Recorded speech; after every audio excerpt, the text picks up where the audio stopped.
Welcome everyone to the presentation session number 4. The title of this panel is Generation to Generation, Healing and Identity.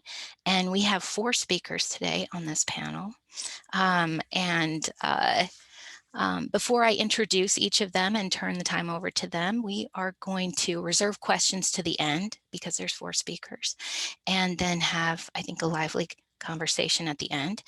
That said, if questions or comments occur to you as individual speakers are talking, please feel free to use the chat, and at the end I'll make sure we come back to questions that people have raised.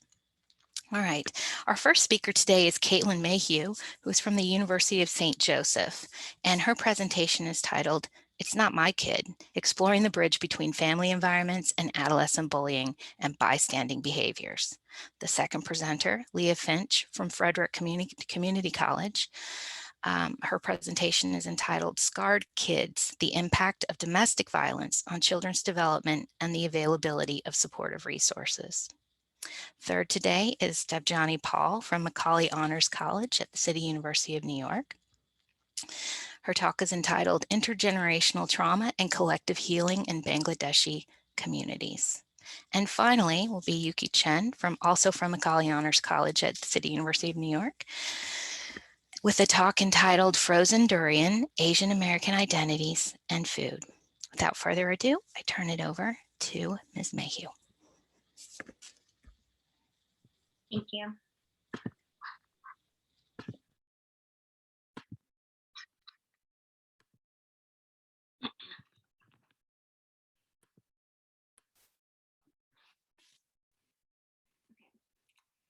Hi, my name is Caitlyn Mayhew, and I'm a junior at the University of St. Joseph. And the study I'm going to be presenting today is titled, "It's Not My Kid, Exploring the Bridge Between Family Environments and Adolescent Bullying and Bystanding."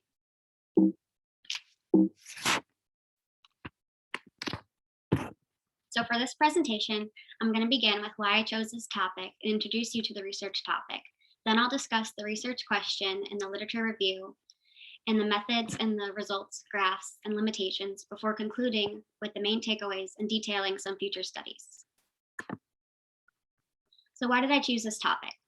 Well, I've always been drawn to the idea of how influential our parents can be on us and the way we act. In high school, I observed the way people around me treated their peers and made me question what their family environments are like, which influenced me to research this correlation between specific family environments and adolescents' bullying and bystander behaviors. It made me question, do their parents know they act this way, or is it because of their parents that they act this way? So following the conference theme of finding solutions to impossible problems, bullying is a complex issue with countless challenges and not enough resolutions. But we can't find a solution to an impossible problem without learning more about it, which is why I wanted to gauge this topic and target the root of why bullies and bystanders might act the way they do. What actually is influencing them? So how might we define a bully or a bystander?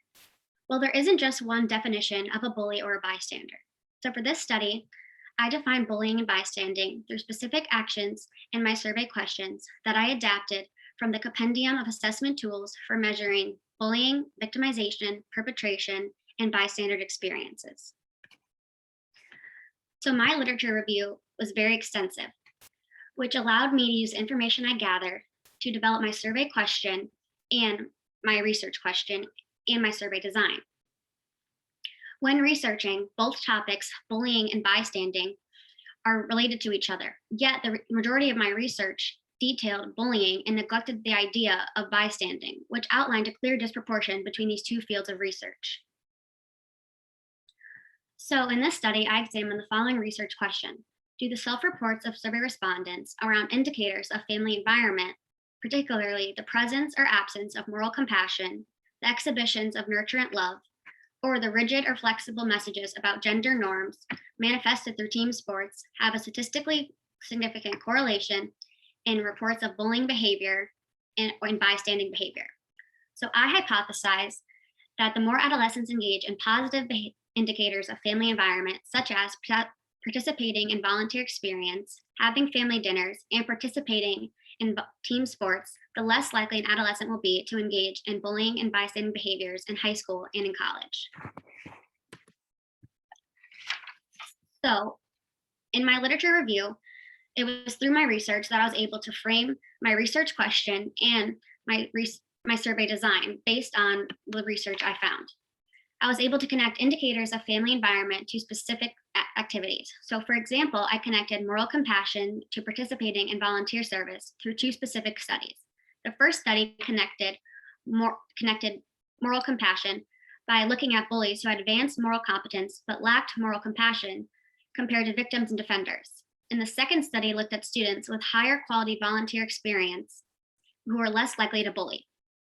So I was able to connect the researchers' data comparing regarding moral compassion with volunteer experience, and I connected that in my survey question. Exhibitions of nurturant love correlated to reports of family dinners saying I love each of their parents, feeling loved and supported by their parents, and discussing their day with their parents in my survey question. In my research, I looked at a specific link between nurturant love and family dinners. I found one study that discussed an association between frequent family dinners and an increased sense of family cohesion, promotion of a sense of belonging, and increased emotional security in children. Now, despite these claims by the researcher, they didn't make any claims that directly linked family dinners to less adolescent bullying behaviors.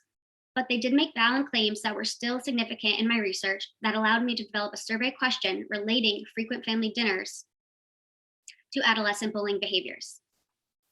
So I've related team sports to participating in team sports, which is an obvious correlation.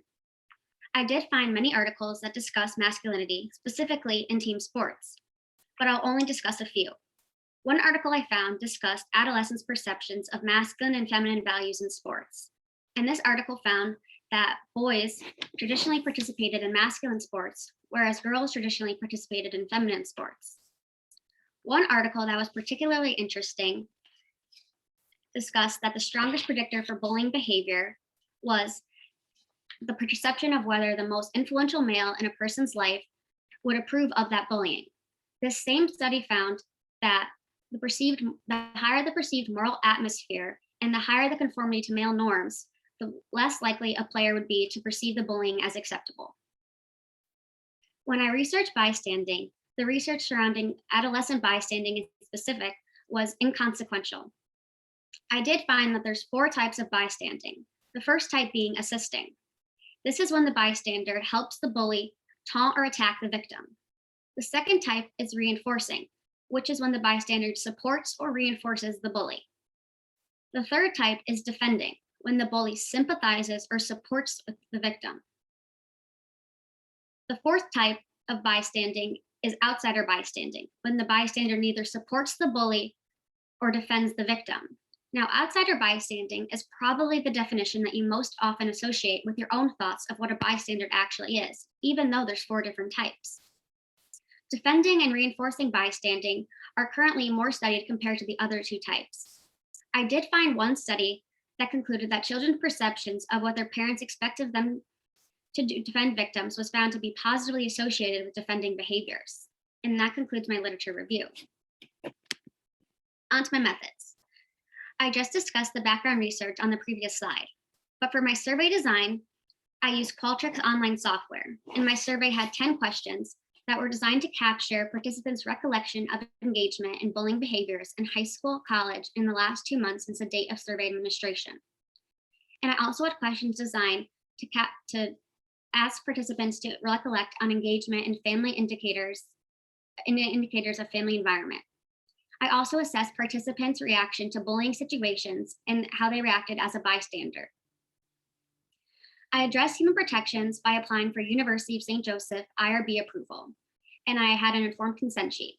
Throughout the structure of my survey, I ensured informed consent, and there were plenty of instances for participants to stop the survey if they wanted to. I recruited first-year seminar professors because my sample was first-year students, and first-year seminar is a class designed for first-year students at the University of St. Joseph. I emailed first-year FYS professors so that participants could remain anonymous and impartial since I had no direct contact with them. I sent my link to FYS professors for them to post on their Blackboard shell or to send out to students based on their own preference. There were obvious limitations to this way of administration, which I'll address later in the presentation. But my survey was administered in 11 FYS classes total. I used Qualtrics once again to analyze my data once it was administered in all the classes. I used crosstabs to cross-reference survey questions to analyze trends, and I used StatsIQ to relate multiple variables to a significant key variable. So now for my results. I had many statistical correlations, but these are the ones that addressed my research question regarding trackable correlations. And I had several statistical correlations, but I'm only going to present the ones that had large sample sizes. So the statistical correlations are between the following: participants who reported feeling loved and supported by their parents every day and who also never made a comment about someone's looks in the last 2 months. Participants who reported feeling loved and supported by their parents every day and who also never made a rude joke about someone else in the last 2 months. And participants who reported sometimes participating in volunteer service and never leaving someone at an activity or an event within the last 2 months. And lastly, participants who reported often having family dinners and sometimes leaving someone at an activity or an event in high school. So moving on, there were some results that didn't support my hypothesis, and those statistical correlations are as follows. Participants who reported saying I love you to their parents every day, but reacted as an outsider or bystander, and participants who reported sometimes participating in volunteer service and sometimes purposely excluding others while in college. Now, these results didn't support my hypothesis because they show that participants who engaged in exhibitions of nurturant love in the presence of moral compassion are also engaging in bullying and bystander behaviors. Now, of note, another interesting data trend was that 100 participants reported that they never bullied someone within the last 2 months. Now, this is interesting because these participants, 16 of which also reported that they sometimes made a rude joke about someone else in the last 2 months, and 17 participants reported that they made a comment about someone's looks in the last 2 months, and 7 reported that they purposely didn't invite someone to where their friends and they were going. Now, these participants are reporting that they're engaging in bullying behaviors, but also reporting that they never bullied someone. So it raises the question of how these participants are interpreting their own behaviors if they're reporting that they're engaging in bullying behaviors, but also never bullying someone. So looking at my graphs. So the first graph on the left shows a relationship between respondents who have family dinners linked to leaving someone at an activity or an event in high school. So I'm going to highlight the statistical correlation that was present, which was between 10 participants who reported often having family dinners and sometimes leaving someone at an activity or an event in high school. Now, this supports my hypothesis because it shows as the frequency of family dinners declines, the engagement in bullying behaviors increases. Now, looking at the second graph, it shows the relationship between respondents who participated in volunteer service linked to leaving someone at an activity or an event in the last 2 months. The statistical correlation here is between 27 participants who reported sometimes participating in volunteer service and never leaving someone at an activity or an event in the last 2 months. Now, this also supports my hypothesis because it shows that as adolescents participate in volunteer service, it can decrease their likelihood to engage in bullying behaviors. For my second set of graphs, the first one on the left shows the relationship between respondents who feel loved and supported by their parents linked to making a comment about someone's looks in the last 2 months. The statistical correlation here is between 21 participants who reported feeling loved and supported by their parents every day and never making a comment about someone's looks in the last 2 months. It also showed a relationship between 10 participants who reported that they often feel loved and supported every day, loved and supported by their parents, and sometimes made a comment about someone's looks in the last 2 months. Looking at the second graph, this shows a similar trend because it shows a relationship between between respondents who feel loved and supported by their parents linked to making a rude joke about someone else in the last 2 months. Now, this showed a statistical correlation between 20 respondents that feel loved and supported by their parents every day and never made a rude joke about someone else in the last 2 months. This also showed a relationship between 10 respondents who feel loved and supported by their parents often and sometimes made a rude joke about someone else in the last 2 months. Now, both these graphs support my hypothesis because they both show a similar trend. The more an adolescent feels loved and supported by their parents, the less likely they are to engage in bullying behaviors. So looking at the limitations of my study, I had a small sample size. I only had 57 students complete my survey out of 186 students that it was administered to. So for many of the statistical correlations, the counts were so low that it weakened the strength of my statistical correlation, which I did note. The small sample size limits the extent to which I can consider my data reliable because I didn't have enough respondents or data points to make strong statistical correlations in order to validate my hypothesis. The coronavirus pandemic also limited my study because it influenced response rates, distribution of my survey, and data collection. I had to administer my survey online in order to mitigate the need for in-person contact and hands-on interaction. Digital administration impacted the likelihood of students to have the desire to fill out the survey, which reduced response rate. It also impacted my data because I didn't have an accurate read of students' behaviors within the last 2 months of survey administration because of limited human interaction due to the pandemic, because respondents reported that they weren't on campus due to online classes and the risk of COVID. So concluding with some main takeaways, the more an adolescent feels loved and supported by their parents, the less likely they are to engage in bullying behaviors. And participating in volunteer service can decrease an adolescent's likelihood to engage in bullying behaviors. So these relate to my research question because they show that indicators of family environment, such as exhibitions of nurturant love and the presence of moral compassion, can mitigate an adolescent's likelihood to engage in bullying and bystanding behaviors. Now, there is some data that moves to support my hypothesis, but also some data presented upon analysis of my surveys that moves to disprove my hypothesis. So more extensive research will need to be done before my hypothesis can be fully supported or refuted. So looking at some future studies, they can analyze a few things. They can look to examine what extent parents are aware of their child's engagement in bullying or bystanding behaviors, and to what extent parents know that they have caused or have influenced their child's likeliness to engage in such behaviors. They can also investigate if parents are aware of a disconnect between them and their child. When analyzing the results of my study, respondents reported that they never said I love you to their parents or never felt loved and supported by their parents. So it made me question if parents are aware of the disconnect that's present. Another study can also look at if participants in the study are aware of their own behaviors and how they interpret them, given that the participants in the study had conflicting reports saying they engaged in bullying behaviors in the last 2 months, but also reported that they never bullied in the last 2 months. So these are my sources, and I can send a full list of them upon further request. Thank you so much. Hopefully this study can continue the conversation on bullying, bystanding, and parental influences.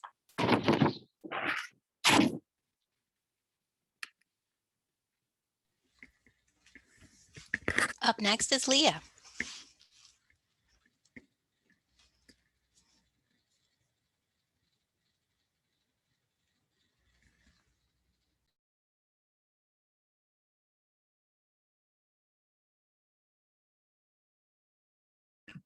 Okay. Hi, my name is Leah Finch, and I am from Frederick Community College, and the presentation I'm going to be sharing with you today is called Scarred Kids, the Impacts of Domestic Violence on Children's Development and the Availability of Supportive Resources. So to begin, I would like to share a quote from Terry Crews, who is an American athlete and actor. And as a child, he was exposed to domestic violence in his household. And in a speech that he gave in 2018 about his experiences with domestic violence, he said that no man, woman, or child should ever put up with being treated as less than a human being. And with people who are exposed to domestic violence, that is exactly how they are being treated, when they are not being treated with respect and they are being treated just as less than a human being. So the COVID-19 pandemic has forced people to stay inside their house maybe more often than they would have prior to the pandemic. And because of this, people who are exposed to domestic violence are likely to be less likely to have an escape from people who may be hurting them inside their own household. So it is likely that these statistics are rising because of the COVID-19 pandemic, but according to the National Domestic Violence Hotline, on average, more than 1 in 3 women and 1 in 4 men in the United States will experience rape, physical violence, and or stalking by an intimate partner. And these tables represent those statistics.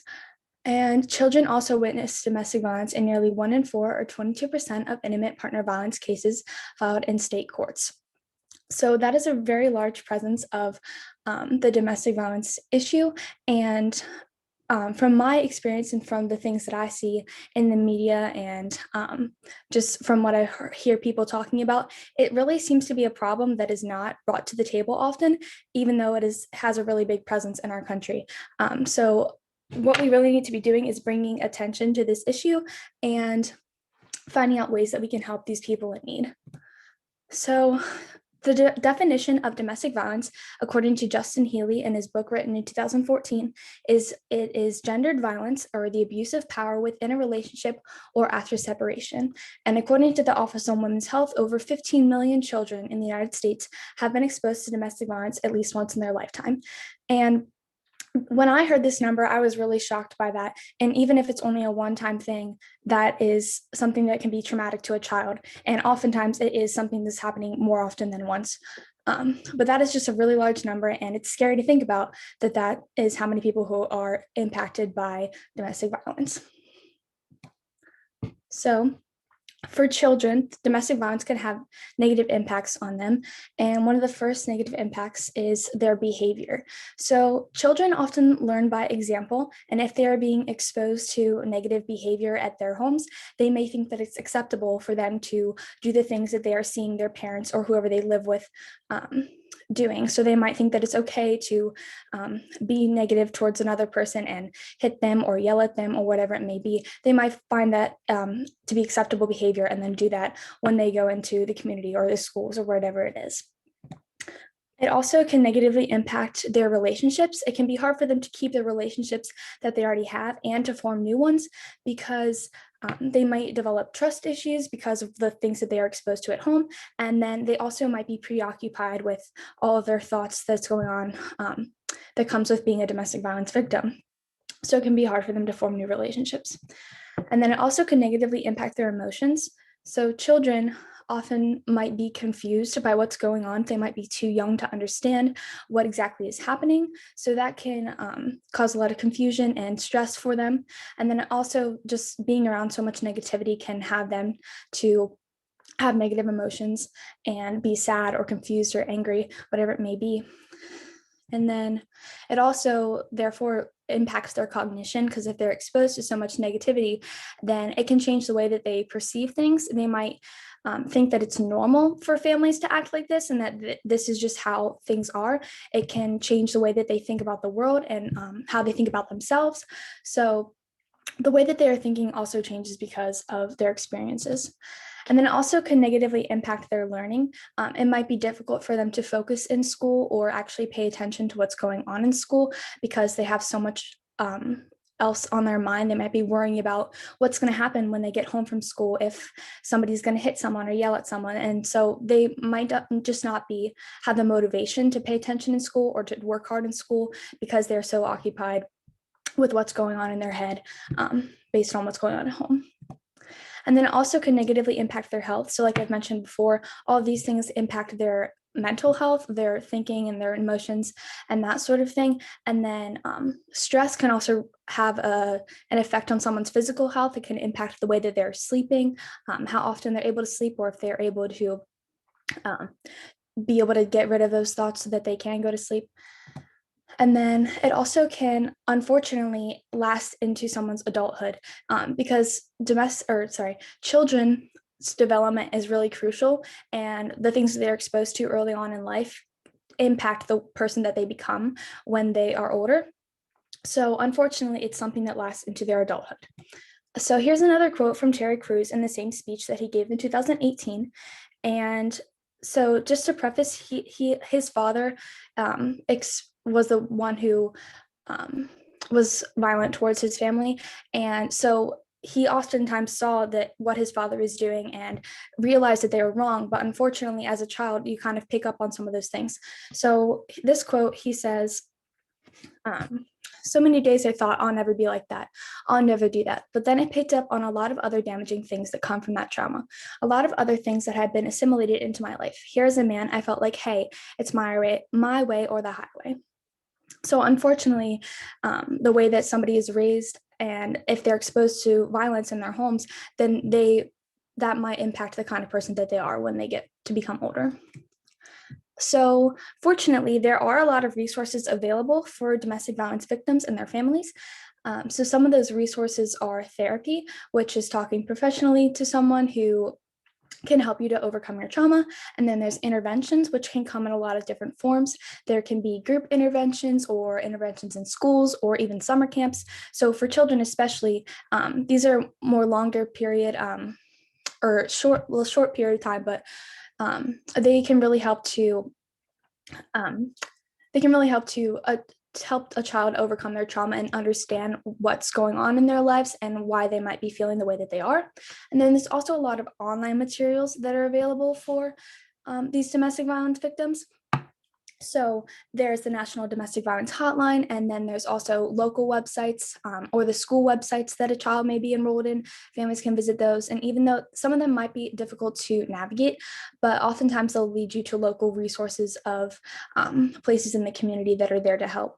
And then for children specifically, there's a website called Sesame Street and Communities, which I found during my research, which is a place that has videos and articles and even worksheets for families and their children to understand what's going on to them and help them to better overcome their trauma.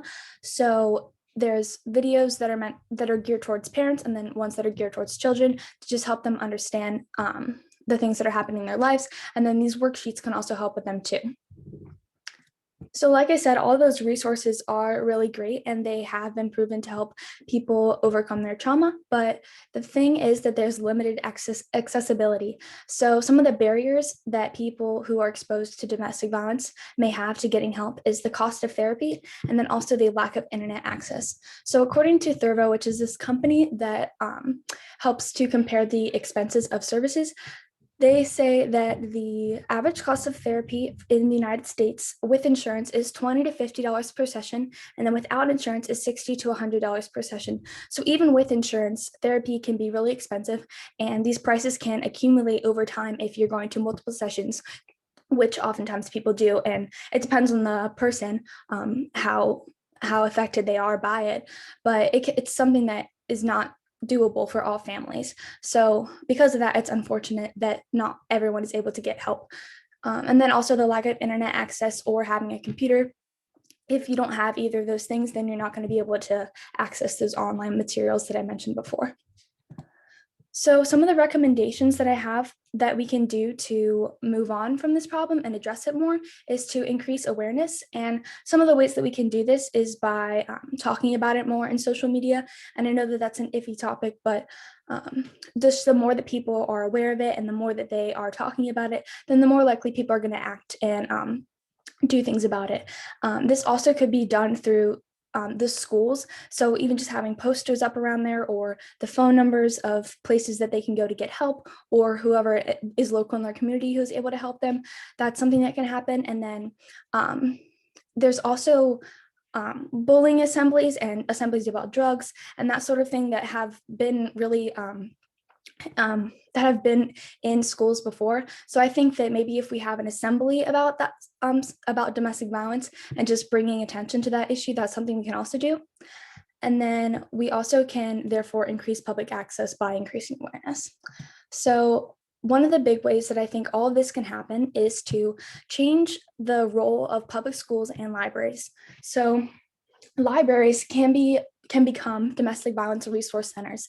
They can be a place where people already can have internet access as long as you have a library card, which in most places are free. So that's going to be something to combat those barriers that are in place. So, and then there also can be brochures about the local places that are there to help them and just articles and people available there to talk. And then in the schools, there can be more effective teacher training. So a lot of teachers might not feel prepared to address this issue. And oftentimes a teacher is sometimes the only role model that a child may have, or an adult role model a child may have outside of their family members. And if the family members are the people who are exposing them to violence, then they need like an outside person to help with them. So a teacher's role is really important, and they should be better prepared to recognize if a child might be exposed to domestic violence and then know how to take action to help them.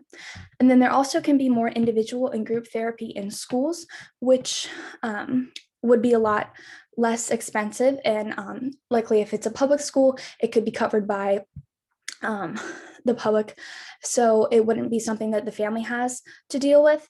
And some of the ways that we can incorporate this individual and group therapy in schools is by having the school counselors be in charge of that. So oftentimes a counselor is a person in a school who is able to be there for their students and help them to just talk about their days and talk about how they're feeling and be there for them emotionally and mentally, that sort of thing. So but oftentimes, from my experience at least, and from what I've heard from other people, is that counselors seem to have a lot on their plate, and they don't always have the availability to just drop everything they're doing and to talk to somebody in need. So we can redirect some of the tasks that counselors have to more secretarial positions. So like scheduling, that could be something that could be redirected, and then the counselors could have more time to focus on performing therapy in the schools and just creating a place for these students to feel safe and that they have somebody to go talk to. So like I mentioned before, this is just an issue that is not talked about enough, and by increasing awareness and by implementing possibly these recommendations that I may have, then I think we can really help to help these families and children who are in need and exposed to domestic violence. So here are my references, and thank you for listening to my presentation.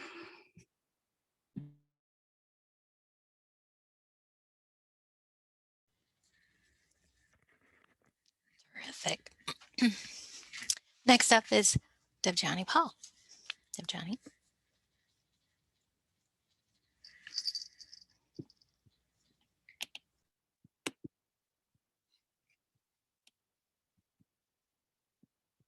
Is everyone able to see my screen?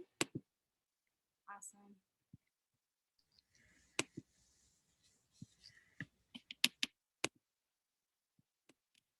Let me know when I am able to begin. You're good to go. Okay, great. Good afternoon, everyone. My name is Devjani Paul, and this is my in-progress project on intergenerational trauma and collective healing in the Bangladeshi community so far.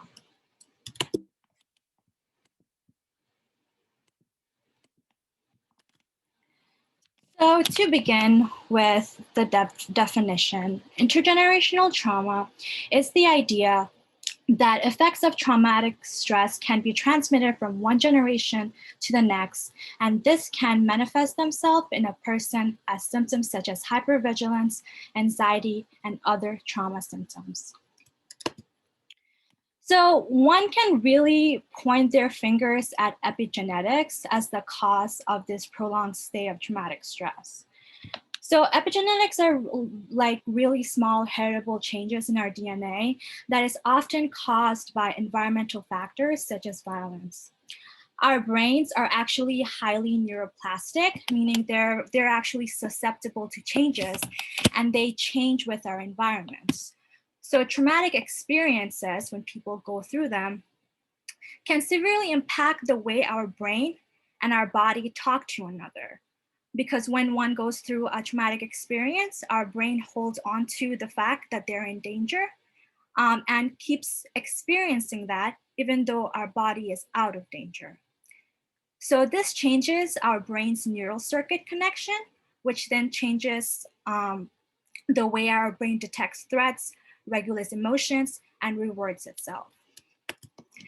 So while there's still research going on, one potential underlying epigenetic mechanism is called DNA methylation. And this mechanism is responsible for the prolonged effect of the harmful effects of traumatic stress that can propagate into future generation. So if one experiences a traumatic violence incident in one generation, someone from let's say 3 generations later, can still feel the effects, and it's due to this mechanism. So I just wanted to briefly discuss the epigenetics description of the generational transmission of trauma. And now I want to move on to talking about the environmental factors that can cause trauma, such as violence. And specific to my project, I want to discuss the recent history of violence in Bangladesh, starting with the colonization by the British Empire. So the British Empire began colonizing the Indian subcontinent during the 1700s through economic, political, and social subordination. This went on for a while, and then movements for independence began in the 1900s. And finally, in 1947, the British Empire left the subcontinent, but not before causing further division between the people through the Great Partition of 1947. So now this partition took place, and what it did was divided the subcontinent into 2 different countries based on their religion. It was divided into Pakistan, which held predominantly Muslim populations, while India held predominantly Hindu population. So this partition caused mass migration and mass death and lots of violence to take place. So Pakistan was then further divided into 2 more countries. This is West Pakistan, which is Pakistan as we know it. And then it was divided into East Pakistan, which is Bangladesh as we know it right now. So as we can see that while they were both supposed to be governed by the same government, the land here kind of made it difficult for them to assimilate. So they began to develop independently, and they had different culture, different heritage, different language. But so conflicts began right from the start when West Pakistan, the government saw that the Bengali people as inferior and wanted to suppress the Bengali heritage. So this led to a lot of, oppression by the West Pakistani government on the East Pakistani or the Bengali people. And they started to retaliate to keep our language and culture, which ultimately led to the Bangladeshi genocide and liberation war. So right now we will be talking about the genocide and the war. And I wanted to give a brief trigger warning as we will be talking about description of rape and violence and other atrocities, as the liberation war was very brutal for the Bangladeshi people. So on March 25th, 1971, the West Pakistani military launched Operation Searchlight. Pakistani plans to cleanse the Bengali nation through organized killing, sexual torture, and many other inhuman atrocities.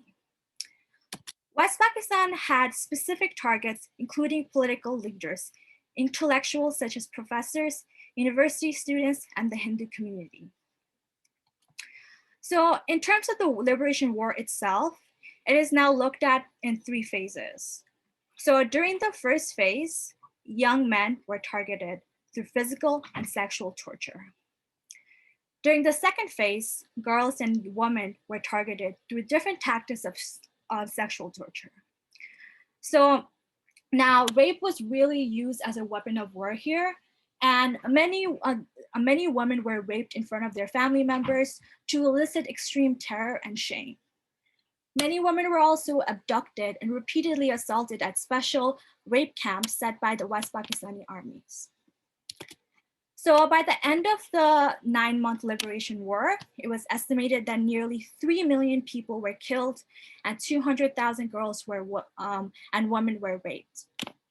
So I present this brief history of Bangladesh to help us understand the violent manner of the country's birth, and to understand that the atrocities and the torture that the survivors of the war experienced still haunts them to this day. So when people were unable to treat their traumas from their body and survivors experienced trauma-related symptoms such as PTSD and depression, it caused epigenetics changes within their DNA. And this caused them to pass it down to their children and causing a cycle of trauma to be continuing to be passed down. which kind of brings us to talking about different risk factors of intergenerational trauma I have compounded from my in-progress research.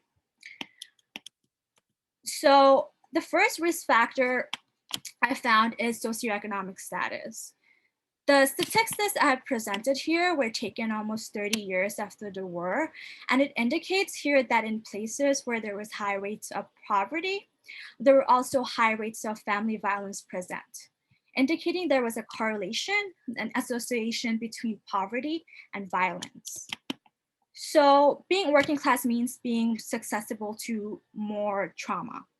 And it also means having the lack of means and lack of resources to have the adequate treatment you need to treat the resulting trauma symptoms.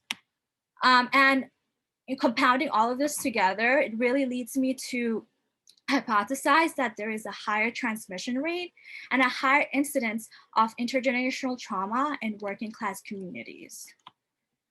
So now that we have established this relationship, we can also take into consideration that Bangladeshis in low socioeconomic communities, whether either at home or abroad, such as in New York City, are also more likely to experience traumatic stress and are at a higher risk of transmitting it onto their following generations. Now, this brings me to the second risk factor of intergenerational transmission of trauma, which is having a history of family violence. So the statistics I presented here shows that almost after 40 years after the war, a 2015 survey by the Bangladeshi Bureau of Statistics and the United Nations found that over 70% of married women in Bangladesh reported experiencing some form of intimate partner violence. If the same behavior of violence is taken into with the individual abroad through immigration, we can also predict that a high rate of family violence is also occurring in Bengali homes in places like New York City. So it is often observed that intimate partner violence tends to continue down a family line, and experts have suggested that the intergenerational transmission of violence theory as a reason why. So this theory explains that children learn violence by watching their parents. Previous research has produced evidence that children exposed to any forms of violence are more likely to use strategies and tactics of physical and mental violence as an adult in their own intimate relationship compared to children with no history of family violence. So, putting it all together, we have established that there's two risk factors of intergenerational trauma. And we could use these risk factors to identify the populations most in need of interventions. So now what, right? What can these individuals do? So one option is that you can break the cycle. We mentioned earlier that our brain's neural cycles are highly dynamic. It's neuroplastic. It changes with our environment. And we talked about how there was a disconnect between the brain and the body after trauma because our brain still thinks we're in danger, even though our body probably is safe at home. So we need to reconnect, we need to mend that connection. And it is 100% possible to rewire the neural circuits of your trauma brain and heal. So one must embark on a process of healing to reach that point. Now, healing looks different for everyone, and I place these general touchstones on how the steps of someone's process may look like. And for my project, I just focused on the first step of identifying and accepting your symptoms and experiences. So in my research and personal experiences, I've found that group settings are often the first time many survivors come to a realization that others experience what they're feeling and that they're not alone in with their situation. This often leads to the building of communities and safe spaces where radicalization and mobilization occurs and leads to many events of activism. So I was really chasing the question of whether activism can heal. And I found that activism can be a strong method of collective healing, but it is only the beginning.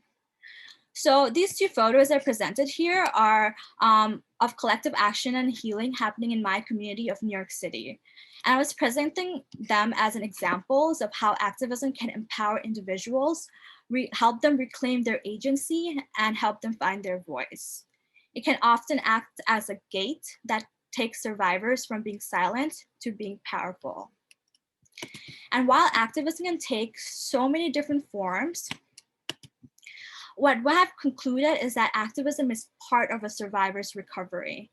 And in addition to activism, one needs a more individualistic approach, such as exercise, trauma-specific interventions, or other therapy.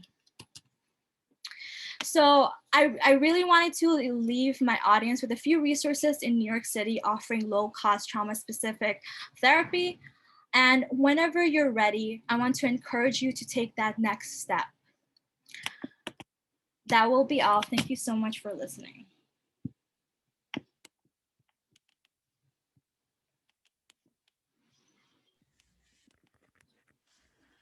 Terrific. And now we'll have our final presenter, Yuki Chen. Wow, great job, all three of you. Like, your topics are so important and crucial. How do you share screen? Okay, so hopefully you all can see. So good afternoon, everyone. My name is Yuki. I am a senior at Macaulay Honors College at CUNY. I'm studying medical anthropology and Asian American studies. So today my presentation will be centered around food and its relation to making Asian American identity. There we go. So to give you all a brief taste of what I will be going over today, I will start with an overview of this project, some critical theories that have guided my thinking and writing, presenting my thesis arguments, connecting to the larger history of making and shaping Asian America, and lastly, seeing how food can be utilized as a form of resistance and social justice. Okay. So I want to start with this quote from NAPOF, New York City, an organization near and dear to my heart in recent times, speaking of which they have organized the rally in Manhattan, Chinatown, which is happening right now as we are speaking, protesting the recent waves of violence against Asian Americans, which is nothing new. And sadly, why this quote in particular, which quotes, "We are not a monolith, we are not model, we are not yours," end quote. I found this powerful as it addresses a lot of the complexities around Asian America, such as the model minority myth, just group generalization, and I hope to understand that better through like the relationship with identity and food. So this leads me to the million-dollar question that has prompted me to do this work, and that is, what does it mean to be Asian American? This question stems from my own personal experiences and reflections as an Asian American woman, and really just wanting to understand my own positionality and broadly that of Asian Americans within United States society. And I want to preface that before we begin, like, you all might have heard of Asian Americans used interchangeably with Asian Americans and Pacific Islanders, or like AAPI or AAPI. And I would like to acknowledge like my own journey and like learning process as always continuous and never complete. And that said, I do not want to conflate the two terms, Asian Americans with AAPI, because there is a lot of literature that has lumped Pacific Islanders into this category without addressing the unique challenges and needs of this community. So there is a lot that I have yet to learn. And so moving forward, when I use the term Asian Americans, I am referring to strictly East, Southeast, and South Asian Americans. And important to note, like, there are differences even within this large diasporic community. So I want to preface again, this is by no means a extensive like timeline or list of Asian American history, but I just wanted to like showcase some that have been pivotal in kind of when I was writing my paper. And so just really starting from the 1500, right? Indentured servants from Africa and Asia made their way to the United States as sailors or as like laborers. And that really struck me to find out that Asians and Asian Americans have been in the Americas since so early, so long ago. And then another pivotal point has been, so you can see my pointer, like in 1965. Wait, so during that time, like there has been a lot of migration from Asia, particularly from China, in search of gold and economic opportunities, where during this time, there were a lot of exclusionary laws that were passed. And so 1965 became a pivotal moment that the passage of the Hart-Celler Act in 1965 really transformed the landscape of United States immigration policy and thus subsequently the demographics of the United States for years to come. And then lastly, the 1968 civil rights era, where a lot of organizers and activists mobilized for universities to push for ethnic studies programs to kind of study this history that has long been erased, and shifting the tone and like language from Orientals to Asian Americans. So we owe a lot of that history to the civil rights era and to Black Power movements. Okay, so I want to go into briefly two of the theories that have really guided my work. And so these are part of critical theories of race. And the first one, Omi and Winant in 1986 has termed the racial formation theory to really understand race as a category, right? It is socially constructed, it's illusionary, but also critiquing that while it is socially constructed, it is not illusionary because race does have material and real consequences in the world.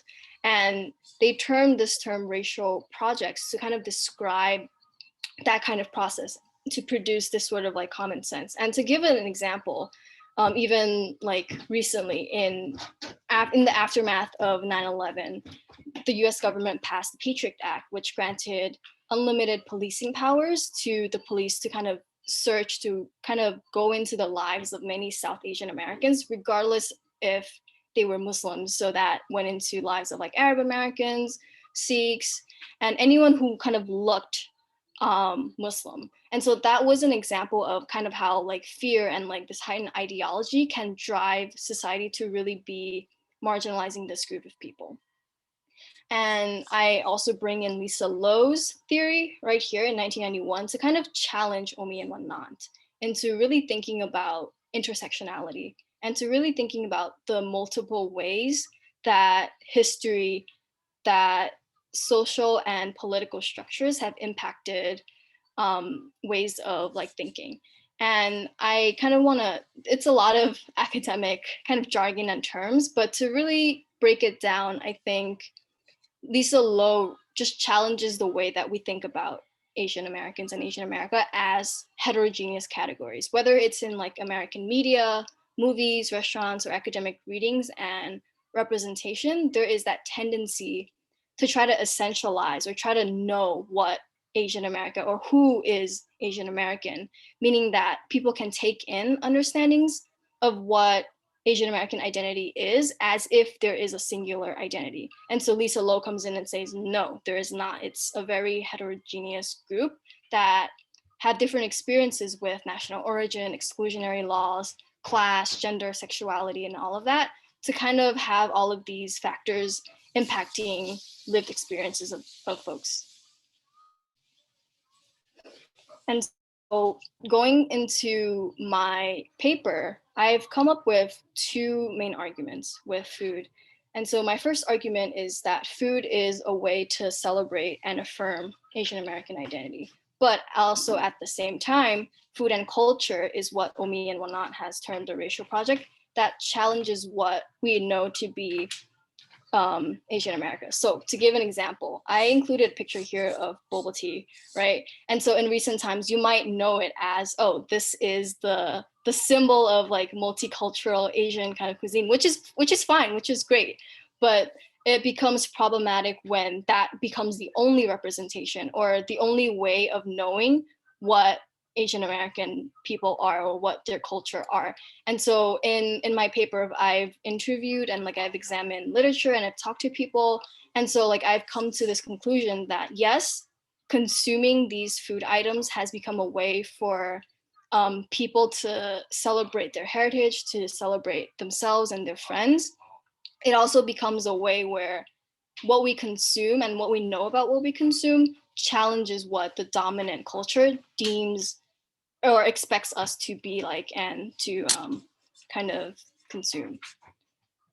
So I guess moving towards like this last segment, I also touch upon this concept of like food as a practice of resistance and social justice, right? And in examination of literature and history, food has become a very dominant way that Asian Americans have built spaces for themselves to call home in the physical location and in the context of the time of being that has historically excluded folks. And so creating this dynamic food culture and like through sharing food and creating spaces and organizations like here, Send Chinatown Love, which is like a recent organization created out of the pandemic and in the early stages as a result of like early xenophobia, it becomes a testament of how food, even though we view it as just something that we consume, can have significant power to nourish communities, to nourish the soul of Asian Americans to exist and celebrate themselves and have a place to call home. And so these are just some protest recipes that I found, and some folks on Instagram who have in recent days like just shared like recipes and introduced us to the world of food and food culture that is beyond bubble tea and kind of beyond dumplings, because there's just so much. And yeah, so going back to this $1 million question, what does it mean to be Asian American? So you all might be slightly disappointed because I don't have an answer to that. And I think, I don't want it to sound like cheesy or like corny, but it's through kind of like embracing the uncertainty and like kind of acknowledging that meanings always change through time, through history, through socio-political circumstances and contexts that kind of shape how we are in this world. And so rather than kind of trying to search for that answer, which I have done, like I've tried very hard to kind of search for, oh, there's like that one way to be, and to realizing that there really isn't. And like rather having more confidence in, we have the reading material and we have the analytical toolkits to analyze and reflect upon ourselves, given times and circumstances. So that's all that I will have to say in that question. And shout out to Quirky Lee, who is the unofficial Asian American photographer who passed away recently that has captured a lot of this community efforts. And yeah, so with that, I would just like to say thank you all. Especially thank you to all my Professor Reese and Professor McBride, and my classmates who are also here, Gianna and Dev, for feedbacks throughout this process. And there's my email if you want to contact me. Thank you.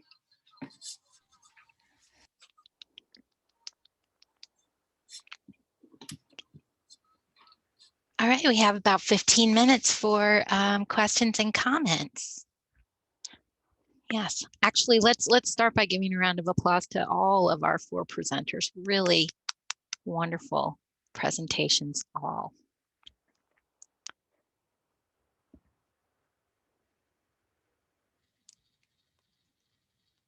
Feel free to post a question in the chat as well. I'm happy to read it for someone or. I have a question for actually for Yuki and for Devjani, both of you. I know that you've both done a little bit of interviewing for your projects, and I'm just wondering kind of if you can speak generally to how the people that you've interviewed have responded to your topics, and if your research has resonated with them and the kind of feedback that you've gotten. Yeah, absolutely. I have actually, the next part of my research, that's why I keep using the word in progress, is about like collective healing. And I've interviewed community organizers and activists around my community that focuses on combating gender-based violence in New York City and around the world. And I've reached out to them, and they resonated really greatly with my topic. They were really supportive, and the insights that I was able to attain from them was really helpful. And then I definitely look forward to integrated their thoughts and ideas into my thesis. So, and hopefully I could, take this even further. So Yuki, do you have any thoughts? Yeah, similarly, I think when I talked to folks, they were just, I didn't have a specific restriction. It was just like anyone who identified as Asian American. I think I was surprised by like how much that they had to share and by the different, like I surprisingly spoke to a lot of people who were mixed race and people of like, I guess some people of faith. And so that really kind of forced me to think about that kind of dynamic. And even though my topic is on food, right, it revealed a lot, like it was a lot deeper than just, oh, I'm hanging out with friends to get boba and we're like eating Thai food or something like that. It has a lot to do with like experiences that they had growing up in spaces that they felt isolated or they felt like they were different. So that was like very insightful considering because I'm from New York City and like I grew up with like a lot of diversity, so I've never like felt in a certain way. So it was just very eye-opening to hear about that different experiences, which further like reinforces like Lisa Low's point on heterogeneity, right? There's just so many different experiences. There's no one way of being. Thank you. If I could, I'd like to ask a kind of follow-up to that for all four panelists. One of the sort of commonly cited things for researchers is that you're supposed to maintain objectivity. And so to have sort of personal, subjective, emotional conversations with people about all of these issues might produce, as we can see in the last two presentations, some very interesting knowledge that we might not be able to find any other way. Are there possibilities, like, what do you guys think about negotiating that question of objectivity, but also practicing a research of, if I dare call it, maybe a research of love?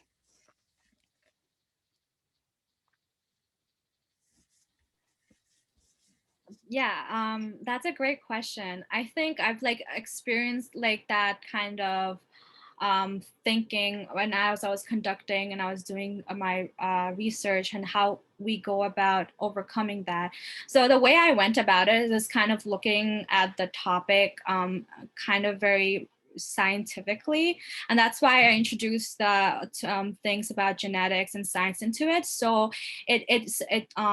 the appearance, even though deep down it's about much about deeper things, the appearance is kind of like empirical research. So and I went about creating standards of questions. When I interview people, the questions are in regards to my topic and they're all equal for everyone. So when I treat it and as such, the bias kind of gets taken out, and therefore I think I'm able to get the results I'm looking for. So I mean, I'm sure there is like a greater way or something different I could go about to improve my strategies, but that's just how I went about it.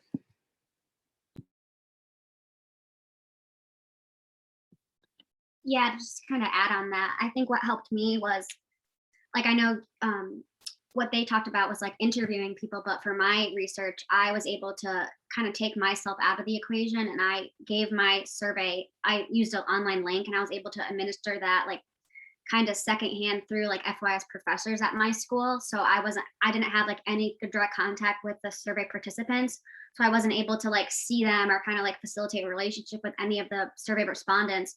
So I wasn't able to like develop a relationship or kind of like have any bias to kind of see like, oh, maybe like that preconceived notion, like, oh, I wonder how they're going to answer this question on my survey, or how they'll respond this way, or maybe they're the one that answered this survey with these answers. So I wasn't able to like have any of those preconceived notions. I just like got the surveys without any like identifying factors involved with them. So I was able just to kind of analyze them. And I had Qualtrics, this online software, just to kind of like do the statistical correlations for me. So I wasn't able to like kind of like, obviously there was correlations that I wanted to see because I had my own like hypothesis and I wanted to like see certain things, and I like thought certain things would be within my own data, but I got the correlations through Qualtrics, and then I was able to like interpret them and kind of have my own conclusions about them. So that kind of helped me like mitigate any bias or like any like own feelings that I might have about like the research. Do you think there's any potential for different kinds of understanding that might come from just, you know, from engaging more directly? Like you are sort of a perfect representative of that sort of scientific model that attempts to maintain an unbiased attitude. But is there potential in your field of research for something more direct, something more subjective? What do you think? Yeah, I think if I were to like have like, because I there was the potential for like if I were to like go and like give the surveys and like hand them out to people, or if I was able to like actually like recruit like participants for the survey, or if I was able to actually sit down and like interview and like ask the questions, or maybe like actually like ask like a leading question and have kind of like participants just like kind of like take it as they please and like give me their own like kind of like stories and kind of like divulge like if they wanted to as much as they could, or like if they didn't want to divulge as much and kind of like take it as they please. But I think that kind of like it leads to a whole different type of like research question and analysis, and you would kind of get different results because with this, since it was kind of like anonymous, and I kind of like emphasized that anonymity of the participants and of their like answers, I kind of felt that I would get more honest results from the participants because their like name wasn't attached to it. They weren't seeing me. They weren't seeing like who was conducting the research. It was kind of like just fill out this survey. It'll be collected and like you're just participating in this research. And they saw my name on like the informed consent sheet and all that, and they knew what they were participating in, obviously because of like the informed consent process and all of that. But I felt like if they were just asked these questions and like the way they were like worded, it wasn't directly just asking like, oh, are you a bully? Like, are you a bystander? But like the way it was kind of like probing them to kind of engage, like how do they react in situations where they could react as a bystander, they could react as a bully. So it kind of like probe to like get the most out of it and like the most authentic answers possible. But if it was more of an interview setting, then maybe they would be hesitant to kind of address those topics. Does anybody else want to take up that question before we move on? Okay, there's a really terrific comment / question in the chat. Do you actually want to talk about that, Bruce Thompson? Well, I'm a historian, so I'm out of my depth here with this question. So, but basically what I asked was, after listening to all 4 presentations, it strikes me that each could be connected to identity shaping. Is that an emerging field, or should it be, that would allow scholars like yourselves to collaborate?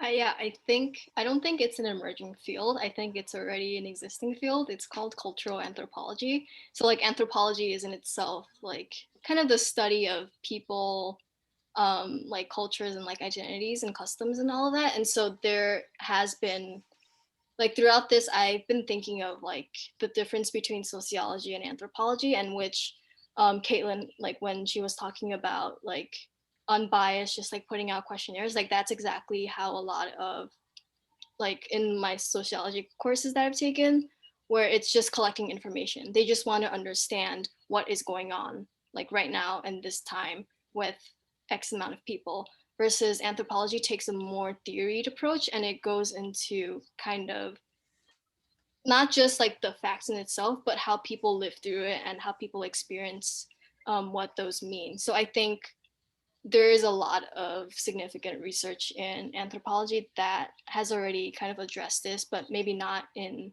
those specific term or like language.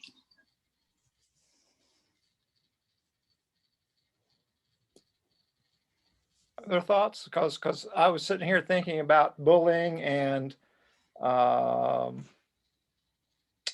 domestic abuse. And I'm not sure those would be correlated with cultural anthropology. I think that for me, at least, I feel like recently, based on things that have been in the media, and I think it's also just my age, and as I'm growing older, I'm kind of in that stage of my life where I'm trying to figure out who I am exactly in identity shaping. So I think there's a lot of factors that that are involved in that. So I think, yeah, all of our presentations, like you mentioned, include that. And so it's not only just like the family that you're born into, but also the experiences that you face where you live. There's so many different factors that impact your identity. And so I think it's more of an individualized thing because nobody ever has the same exact story, and nothing is like set in stone of like who you're going to be based on all of your different experiences and your different qualifications or whatever, or whoever you may be. Just because you are so and so, you might not be the same, have the same identity as somebody else who is raised exactly like yours, the same race as you, or is lived in the same place as you. You still have different personal experiences that shape who you are. So I think it would be a difficult field to completely study, but it's a really interesting topic that I would be interested in exploring. Just to kind of go along those lines too, and I think like part of it is that we don't really like, there's so many different things that can affect, like can shape your identity, and like we don't always like explore all those options. Like that was like part of my research, was like exploring like, is there a link between like parental influences and like adolescents engaging in bullying and bystanding. Like, so our parents like shaping their children to like bully children in school and to like act as a bystander. So like I think we might not realize like how we are shaping our children like from such a young age, and like are we shaping them the way we want to shape them? Like are parents even aware that they're shaping their children to like bully or become a bystander, like in terms of my research? But I think like part of it is like becoming more aware of like what factors can influence identity shaping, and then like investigating those like factors and like how they can shape your identity, if it's like positively associated or negatively associated. Yeah, when you think about Devjani's presentation at the beginning and the ways in which these things that we experience, the way that trauma can rewrite us in a physiological level, right? And then that we pass those changes, right? It's very, it becomes all the more important, I think. Maybe I can ask one more question in that. Well, maybe, I don't know if it's a question or a comment. We'll see what you guys do with it. It occurs to me that well, we started and we ended with food in a very wonderful and also hunger-making way. We started and ended with food. And one thing that struck me in the convergence of your 4 presentations is that you're all looking at super important social issues that we're trying to solve.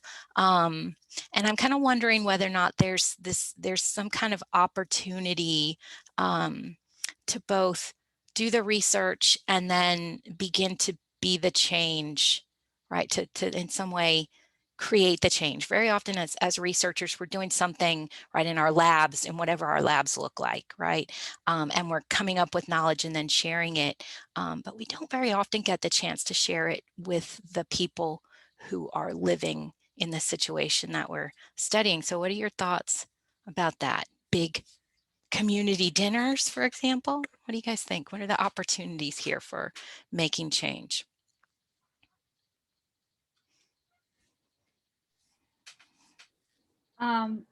Well, I think like when creating change, I think it's important for mass mobilization because there's always power in number. So like right now, as I'm doing like the research that I'm conducting, I actually want to take it further, and I actually want to kind of focus on intergenerational trauma as my career, and kind of take it into the community and kind of be the change that I'm talking about, and develop interventions such as, because there is a lot of lack. Like I think one of the presentations was mentioning how there's a lack of resources, lack of access for people to gain treatment, getting therapy. And I think that's basically the whole point of what's happening, that first there's a stigma around traumatic experiences and people going through trauma.